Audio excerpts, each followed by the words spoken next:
Hey guys, JCC2224 here, and I know you guys has been wanting me to review this Entertainment Earth Clone Trooper Black Series 6-inch set for a little while, and I finally got around to doing it.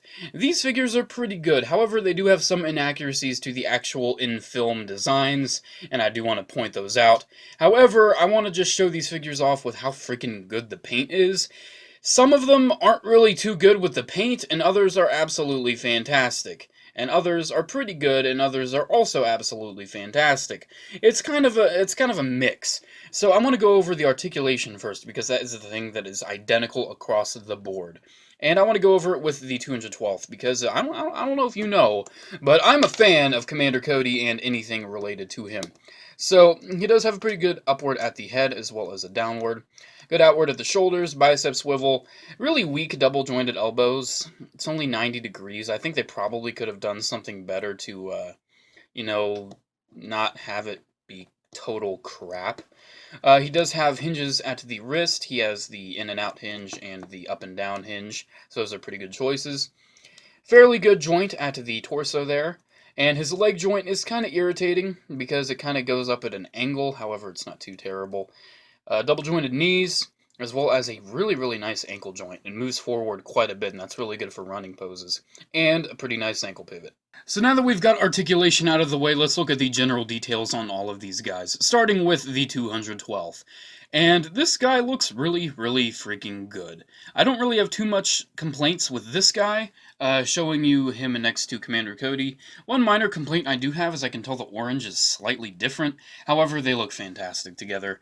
Actually, I kind of think the 212th makes Cody look a little weird, because the 212th has a really, really, really, really, really, really nice glossy plastic for his white, and you can see Commander Cody does not share that plastic. So, yeah, the 212th looks better in the armor department. However, in the paint department, he is also superior, because unlike Commander Cody, who is severely lacking in weathering, the 212th has plenty of it. You can see all across his armor, he's got little gashes in his orange, as well as just gashes all around, and it looks really, really freaking good. I really don't have much of a complaint with this guy's paint. It's pretty accurate. There's nothing really to say. However, he is lacking weathering on his back, but it's not really too much of an issue. At least he has weathering on the back of his helmet. Speaking of the helmet, the Phase 2 Black Series helmet sculpt is pretty solid. With the original release, the Amazon exclusive one, I kind of thought it looked a little weird, but I think that's just because they didn't really fully paint it in. However, with this set, they fully painted in the visors for most of them, and it looks great. I would say it looks pretty good. There aren't really any noticeable errors I'm seeing with at least this guy. So yeah, there's the 212th. I'm really, really happy with him. Next up is the 501st Clone Trooper, or Commander Poe, if you want to consider him Commander Poe. I mean, they look identical. Yeah, this guy is really, really cool. I feel like I'm going to say really, really a lot in this video, because they did some really good things. I just said it again. They did some pretty good things with the paint on these guys, and once again, he also shares the very, very nice glossy white plastic, and his weathering is once again superb. However, I feel like it's lacking some scratches in the blue on the helmet. It looks kind of odd, because he's got scratches in the blue on his shoulder pads and on his torso, and not really on his legs, too. That's kind of weird. I don't think the 212th did either. No, it's kind of weird. No problem, though. One thing I really want to point out is the color of blue they used. If you see the color of blue on his shoulder pad, it looks so freaking nice. It reminds me of the blue M&M, and I don't know why. I just absolutely love the shade of blue they used. And it's a pretty accurate shade of blue, too. I really don't have any complaints with it. When it comes to the accuracy of the blue markings, the only thing that I noticed was inaccurate was right there in between the visor and the black brow. There should be blue. There isn't, but I can forgive it, because there is such a tiny little space in between there. There really isn't any way they could have done it and it would have looked nice. So yeah, it's not really a problem I have. However, it's a thing that I wanted to point out, but this figure is pretty fantastic. Next up, we have the 442 Siege Battalion. What? This is a really weird choice for me. I'm very surprised that they decided to go with this guy and not the 41st Elite Landing Platform Clone Trooper. Because, I don't know, that guy was actually in the movie. I guess they just wanted a nice color variety, and while the 41st Elite still would have had some gray on him, You know, I think they just wanted green. I don't know why. But yeah, it's a really nice figure. And if you're wondering, the weathering is actually different on the 212th and 442 Siege. That is actually something that was shared across the 3¼ inch versions. However, one paint detail I do not understand on this guy are the gray cheeks. I don't know if there's any concept art of this guy that shows him with gray cheeks or what, but I don't know where they got that. I really don't freaking know. Did they just see like a picture and were like, oh, there's shadows in the cheeks, they must be gray?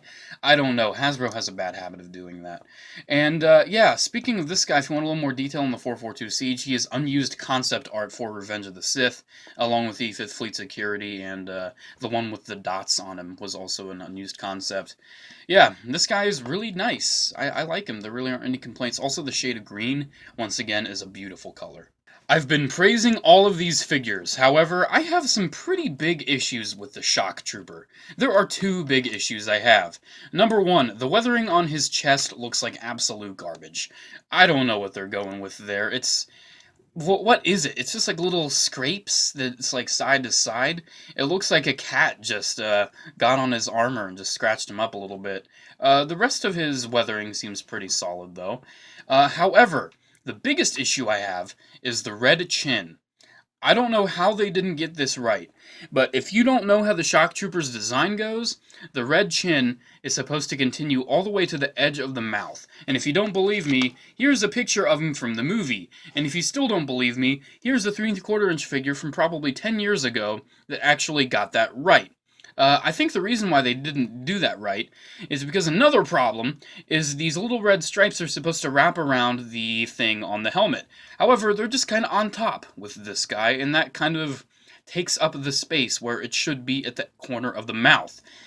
It's a real nitpick, however, you can see the helmets side by side, and it is clearly obvious that there is something that is incorrect with this one. Well, that's because there is. The rest of the paint is pretty good. They did sculpt well, I should say they casted the lower legs in red plastic, and I think that works real well. The red paint overall is pretty nice, including on the helmet. However, the brow and the visor, there really isn't much of a separation there, and it is also something that looks really weird to me. However, it's overall pretty okay, certainly the weakest figure in the set. There's my Power Rangers. There's probably one thing that you probably noticed that I didn't mention yet. That's the weapons. The weapons are a huge letdown. Do you want to know why? Every single clone trooper up to this set included both the DC-15 rifle and the DC-15 carbine. However, with this set, the 501st, 212th, and 442 Siege come with the carbine, and only the Shock Trooper comes with the rifle. It's really stupid, especially given how this set originally retails for about $100. I think you should get both of the weapons with each figure. However, it's not too big of an issue given how the set is currently clearance down to around $75. It's a really good price for this set, and I would highly recommend it for this price. However, for $100, I would say wait for $75. So yeah, guys, that's been the entire Entertainment Earth exclusive Clone Troopers set. It's pretty solid, and as you can see, the figures go really nice with some of the companion pieces in the 6-inch Black series. I'm really looking forward to additional Clone Trooper repaints in the future. However, with this set, there are a couple issues, mostly with the accessories, as well as some inaccuracies with the paint, mostly with the Shock Trooper. So yeah, guys, I hope you enjoyed taking a look at this set. If there's any other figures you want me to review, please don't recommend them, because I already have enough to review. Please don't recommend them. I have enough to review. Please don't recommend them. I have enough to review.